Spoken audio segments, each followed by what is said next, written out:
Buenos dias, everybody, and welcome back. We have another episode of In El Barrio with 97.9 The Beats, where we love to showcase different Latina and Latina-owned businesses in the DFW, really doing the dang thing.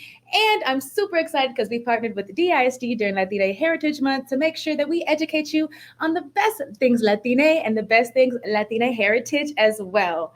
Welcome, everybody. I am your guest. I'm your host, Kirby Lozano, and I am happy to be here with one of my guests who honestly deserves like 40 days and 40 nights with giving her all of information because she is phenomenal. She is literally a level of impact and influence that is like worldly, international, if you will. So let me go ahead and let you know we are the presence of royalty. If you can't tell, she is the reigning title holder of Miss World International 2024, Miss America World, and she uses her platform to advocate for mental health awareness. So through her avenues of mental health awareness, she likes to use holistic life coaching approaches to help expand people on their journey with a variety of topics like anxiety, stress, and other traumatic events. In that approach, she also likes to uphold advocacy for empowering women specifically to consider these methods of using holistic healing, incorporating her mind, body, spirit, and beauty to be able to help bridge the gap of the now to the future. And in this, she also is a mental health policy making advocates. I mean, she collaborates with some of the most important people in our nation, including senators and representatives of our congressmen and women, which is important during times like this, as well as local organizations and national organizations to promote different ways of educating us all on mental health. Even more so, she is a practicing clinical psychologist. She's a student of life for always, and she's received her bachelor's from Spelman College, master's from Columbia University, PhD from clinical psychology from University of North Texas, plus her honorary doctorate with divinity from Interfaith Theological Seminary, international pageant queen, clearly. And she's a model on the runway like fashion weeks all over the whole entire world. Author, TEDx speaker, executive producer, chief beauty officer, advocate for mental health. More importantly, she's a mommy, a sister, a girlfriend, a best friend, a daughter, and they're all from her Afro Latina roots. May I introduce to you the Dr. Andrea Sasha Ortiz. Welcome. Thank you for that very lovely introduction, Kirby. You're too much. Girl, honestly, I was like, oh my gosh, there's like a million more things, and I have to like try to skim it down because, again, you deserve all 40 days and all 40 nights, girlfriend. Thank With that being you. You're welcome. With that being said, I do want to start with the roots. You know, one of the integral parts of your personal platform is something called STEM, which is support, time, energy, and money. And similar here in El Barrio, we like to kind of reference our STEM. And from our perspective, it's always about like the support system of where people came from, their roots, their culture. So I want to know, how has your Latina culture roots provided you with your foundation to be where you are today? Yeah, thank you. I am so honored to be here. First of all, so thank y'all for having me. I wouldn't be here without the amazing people, the women and men who paved the way for me and my family. I come from a long line of very, very strong women who were no nonsense, who were big on entrepreneurship, who were big on family and faith. And so, um, growing up seeing my abuelita balancing books for my family's real estate business, growing up seeing my mom run a construction company and employing, being the only woman out there 99.9% of the time, unless I came with her. Growing up seeing my titas work for companies like EDS and starting their own companies in Dallas with mortgage banking. So it runs the gamut. My father was in law enforcement. He's retired now, so I'm amazingly proud of him to say that he Yeah. backed the blue in Dallas, Texas. So my father's a retired BPD. And my other mom, my stepmom as well, actually, she's Highland Park retired PD. So Oh, wow. it's been a journey seeing my family kind of ebb and flow and evolve over time and seeing how their evolution and the things they've accomplished have very much impacted me, which absolutely informed my STEM theory that I talked about. Absolutely. And I honestly, you have some phenomenal people that have achieved things in your family that I mean people dream about. And I want to thank all of them for their services and obviously the value they've provided to make you who you are and being advocate of how you are today. Now, one thing about Latin culture, and it kind of sounds like from the resume has been backed up by your family as well, is that we are really big on like hustle culture. Well, Americans I think are also big on hustle culture nowadays, but Latinos, we're gonna work and we're gonna work really, really hard. So for me, how has having so many titles, roles, passions, how do you like mitigate those pressures with the pressure of hustle culture, but still being able to be mentally sound and prepared for everything you do? Oh, that's a great question. Growing up, I watched my mom wear many hats. She inherited a family business that she decided to take to the next level. I'm one of five. So my mom brought all of us up and we all stayed sane, safe, and pretty healthy and well adjusted. We're all good citizens. And most of all, just watching my parents in general really get back to the community. Community service was something that was very strongly impressed upon us, that it doesn't matter if you think you don't have time, then make the time. So it was sort of the understanding of my father growing up would often tell me, what do Abraham Lincoln, you, me, the guy next door, and the president all have in common? We all have 24 hours in our day. So Mm. use them wisely. So it was like, ouch. So the idea that you would hustle was kind of inherently implied, how parents can be when it's sort of a, we as we have to show up for ourselves. We have to represent our whole community and our whole neighborhood. So Yeah. being hardworking is obviously a cultural value that doesn't change and doesn't leave you. So the short answer is just kind of been innate. The biggest actual obstacle, I think, has been really establishing a balance with self-care and really being aware of when it's time to take the crown off, take the titles off, take off all the responsibilities, and actually be still and take time for silence and to rejuvenate myself. So I'm really big on teaching that to my clients and all the people that I work with, is asking them, how are you taking care of yourself? Because you're doing amazing things out here in the world, but without you, we won't have any of that stuff. So you got to take care of you. That's actually part of the responsibility. Oh my gosh, yes, it's kind of perfect because one of the other things that I'm a big advocate for, and I know I've heard you say it as well, but like a lot of times with the hustle culture, with all these expectations and roles, sometimes people forget like you don't have to like be doing something to be important or to matter. You don't always have to be, here I can provide something to be valuable for somebody. Sometimes, just showing up is enough, because highs and lows are inevitable, which makes me think about I think one of you like you have a favorite quote, and I think you mentioned it was, I might get this wrong, I'm sorry, but it's like the crownless again shall be crowned or something. Is that right? King, queen?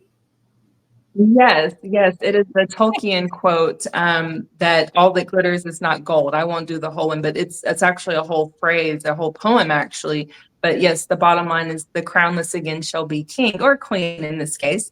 And that idea is based on that even though you have setbacks and you experience losses or grief or shortcomings or problems, or if you just straight up fail, be patient, because things that are belonging to you and that were meant for you will come back to you. Yes, absolutely. And that's kind of where I also do want to transition, because a part of your huge platform would not be today if not for you also embracing that part of life, because a lot of your journey kind of was a pivotal part happened when you died a few times, but mainly, and it's not funny, but you are a superhuman because you did happen a few times, but in 2008 specifically was when the prompting of this journey that you're on now started on. So, can you speak a little bit on how the transition of being a victim to victor has kind of started you on in joining other people in that journey of mindset from being victim to victor? Absolutely. And just to clarify, that, thank God, goodness, only happened to me one time. I have had emotional deaths for sure throughout my life, of sort of like, oh my God, or dying of embarrassment. That actually is a real thing too, firsthand embarrassment. But Yes. the experience that I had related to intimate partner violence absolutely occurred in 2008.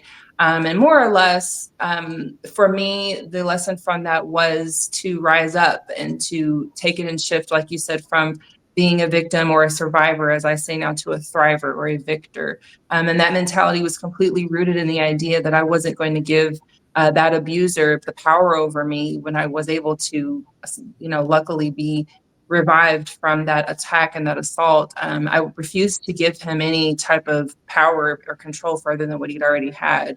And so for me, that meant not living in shame, not living in secrecy, not living with the stigma that so many men and women, mostly women, who experience intimate partner violence go through, even in our community. It's something that we don't necessarily always talk about, or there's this attitude that, people are going to fight and argue, and, your man, when he loves you, he just will say and do some things, and, you just have to push past it, or, it's normal to fight like that.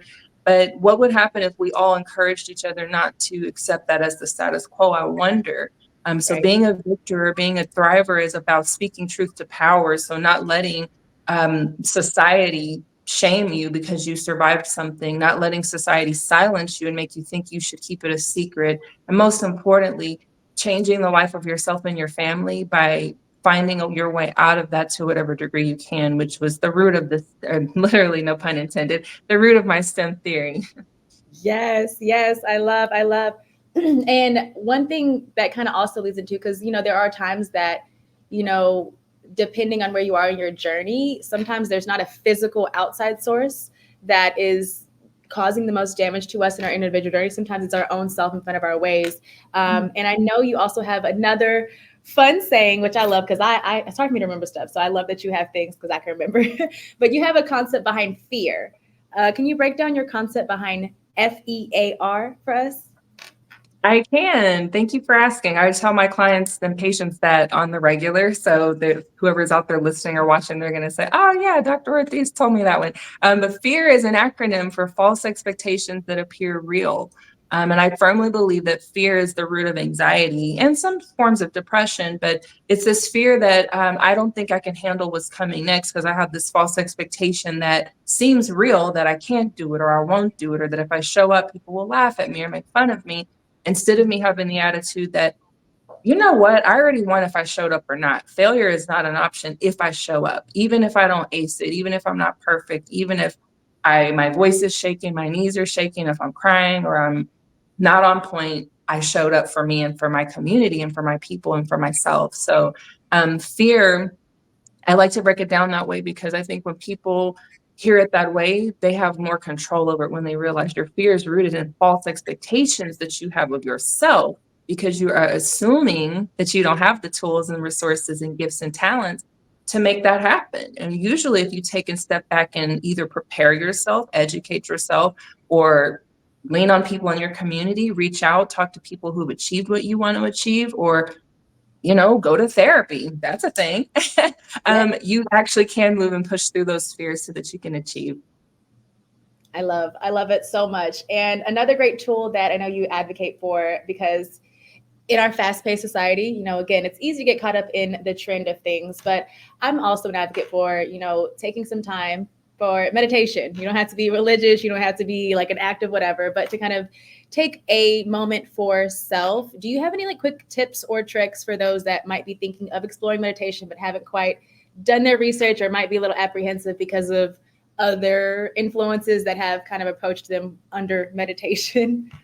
Sure, absolutely. I'm Jewish, so I totally get it. Some people get it, some don't. I grew up in a Judeo-Christian family blend as well as a community, and I'm very interfaith friendly. So my idea of meditation is this. I tell people I sit in silence for 1 hour all together a day because I listen to people talk all day. And I do a lot of talking too because I love to chatterbox and to connect. But the way to be able to do that is to disconnect. So meditation can really consist of anything that involves you quieting your mind and making your body be still.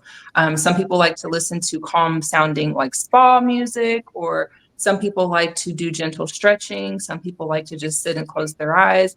But I tell people meditation is not where you have this perfect silence in your head at all times, because that may not always happen. For some of us more advanced folks, that does. But there's a thing called monkey brain. Monkey brain is what it sounds like. It's your brain jumping around off the roof, off the furniture, thinking about, oh man, I got to go to the store, and oh, what am I going to eat for dinner, and oh man, I forgot to call so and so. So that stuff's going to come up when you're meditating. But the idea is to remind yourself that this is my moment for me. I'm centering myself and connecting back to the source of my creator, whatever creator or however you approach them, doesn't matter. The idea is to center yourself and quiet and calm your mind and body so that your spirit can inform you about what it needs. So sometimes it's to have a good cry. Sometimes it's I need more sleep. Sometimes it's, I'm going to go eat some junk food and watch some Netflix and chill with myself. So it just depends on what, comes up for you. But if you're looking to quiet your mind, I always have this thing I do that I read about where you ask yourself, I wonder what I'll think of next. And as Yes. soon as you ask yourself that, what happens? Your mind goes silent. Yep. I hate Hopefully. that pressure. I Hopefully. No love pressure. No, I love that. And those are so amazing. And I think that even well, like you mentioned, especially with the cultures, whether it's, from the ethnical culture or for the religious culture, there's always that like, I don't know about that. And, whatever somebody else told you until you go test it out yourself. Or if you are testing it out and you get those monkey brain moments, sometimes like, well, it's not for me because it's not working. So I appreciate you for reiterating there's not one way to get it done and that it is still important, which is kind of difficult again in the Latino culture because we're so community based. So I guess for me, outside of prioritizing, even if it's just a minute or a full hour, once you get to a doctorate status, um, if you are in a group community, there's another type of medicine that I also enjoy quite a bit, and it is laughing. And I know that you also enjoy a good laugh. I don't know. This is kind of a putting on the spot moment because I was just, you have like a joke? Um, She's like, oh man. You know what? I do. I'm gonna be so honest though. I really love politically incorrect jokes. So the jokes that I like, if I told them, I would get canceled. oh I'm my not even gonna lie. I don't know any. I'm trying to think of an appropriate joke that I would be okay telling my son because I God. mean, I'm a psychologist, so I listen to all sorts of stuff, and I work with a lot of military veterans and whatnot. So you have to kind of have a thicker skin. Plus, life can be weird. So I have a weird sense of humor. Let's see. It's probably cheesy. So what is it? Is your refrigerator running? Look, I don't know. Is it? Well, if it is, you should go catch it. Somebody go catch that one. Thank you. I think your son would You're be proud of that one. Okay, he would not be ashamed at all. No, that's as good as it gets is my point. I was like, dang, I only got one good one because the rest of them are really inappropriate. That's okay. You and I can go off camera and we'll talk it out. But I do also want to do another quick highlight and then circle back around because as we can see, not only are you gorgeous from the inside, but outside you are gorgeous, which is why you are the reigning title holder of Miss World International 2024, which you were recently recrowned. So I want to ask you, what has that journey been like for you, and what's in the future for Miss World International 2024? Thank you. Great question. You know what? I started doing pageantry when I got divorced. My sorority sister, actually, Cara, if you're out there watching, this one's for you. She was like, you know what you need to do to like bounce back from that? You need to do a pageant. And I'm like, what? I'm over the age of 9. I don't think that's for me. Don't see the point. How's that gonna help? And so she went and kind of put my name in a hat. And I found out when I was called up, like, oh, so the competition's this day. And I was like, really, Cara? Seriously? And so I ended up winning this title called Arizona's Exceptional Woman. It was a community service award, but it was presented in a pageant form. And from there, I just kind of kept competing because a lot of life events happened back to back after I got divorced. And I actually got really into the thick of it right when the quarantine hit, which kind of led up to me doing my work with intimate partner violence thrivers and survivors. And so I kind of just kept going because it was like, wow, if I could do this on accident, what else could I do on purpose? So it kind of became a thing because my platform really took off because I'm obviously involved in mental health. So I was like, well, I'm going to stick to what I know.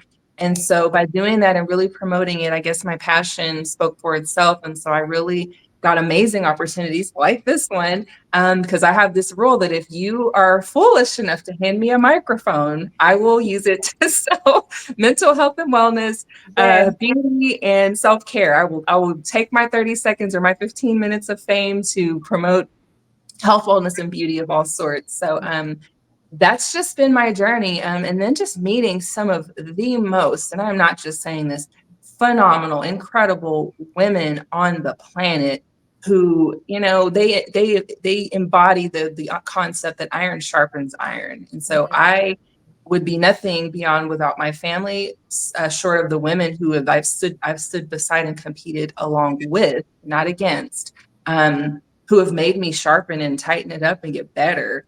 I mean, I still am like, I touch the hem of their garment and I'm like, oh my God, I'm standing next to you. So, I mean, these women are astronauts, doctors, attorneys, international diplomats, politicians, speakers, survivors, thrivers, moms, sisters, friends, all the things. So, to anybody listening out there, it's true. You know, if you, what the bottom line, I'll put it this way: if there's anything in your past that you never got to do, or you think you're too old for it, that's not true unless you think it is. I used pageantry to make some dreams come true that I had thought that I needed to give up on. So that's why I kept going. I love that. Well, how can we support you? How can we support our queen, girl? We always here for it. Um, wow. Well, okay. You can check me out on Instagram and follow me. I'm at sasha.d.socialite. That is THE, and the period is or the dot is a period. Also, I host various things around DFW and will be very active this year. This platform is super essential to me for a variety of reasons because I am promoting veteran mental health as well as voter activism. So encouraging people to get out and vote on November 5th, y'all. I always say, I don't care who you vote for as long as you do it. We have to use our voices to be heard. I'm an election judge, so how you can support me, sign up to be an election judge, sign up to be a voter registrar. Don't just stop because it's the presidential. Go for any election between now and then, because that's actually how we select our nation's leaders. And lastly, if you see me out there competing for something and you see a people's choice, vote for me if that comes back up maybe in the next year or two. If who knows what I'll be going up for next. But more than that, I don't know if I'm allowed to shout out my own business, but I am a You clinical here? It's you. psychology Yes. resident. So I provide therapy in and around DFW. So if you or someone you know needs mental health support in the form of psychology or counseling, that's culturally sound and friendly, give me a shout. You can reach out to me privately. And my company is breaking out as we speak in terms of getting structured, but it's Texas Integrative Healthcare. So yeah, check us out. Yes, beautiful. Definitely. We'll be checking you out. And again, we advocate for using your voice both in the voting booth and in therapy. You should use them both, okay? The last things last, though, for people who are easing into this healing journey, one other thing, one other form of healing, because there's so many, is music. So we do have a playlist. We call it Por Mis Primos because it's for our cousins. So I do like to ask my guests if you could say this song, every one of my primos needs to at least have this in rotation, what song would it be? It doesn't matter the genre, doesn't mean what that, whatever. Just what song do you have to make sure all of our primos put on their playlist? Oh, okay. I'm a huge throwback Boricua music fan. I love Hector Lavoe, and he has a song called El Dia de mi Suerte, which means the day of my destiny or my lucky day. Yes. And that song, anytime I'm having a rough day or I'm like, why, God, that song is literally about the day that I believed that I could. Sorry, I get emotional talking about it. Is the day that I made it. So, amazing artist who had an amazing life and career. So anything by Hector Lavoe, because it's good dance music too. I like to turn it on when I'm cleaning my house. Yes. But that song just motivates me not only to dance, not only to feel how I'm feeling, but also to just remember that whatever is happening right now is going to pass, good, bad, or ugly. But if you're having a tough time, just know that your lucky day is right around the corner. Absolutely. Well, thank you so much. You do not forget to follow along, everybody, to Miss Dr. Sasha Ortiz's journey because she is helping us save the world one healing moment at a time. Thank you again to Dallas ISD for also supporting us of our In El Barrio Latina Heritage Month edition. And more importantly, make sure you come back next week because we'll be back again with another episode of In El Barrio with 97.9 The Beats.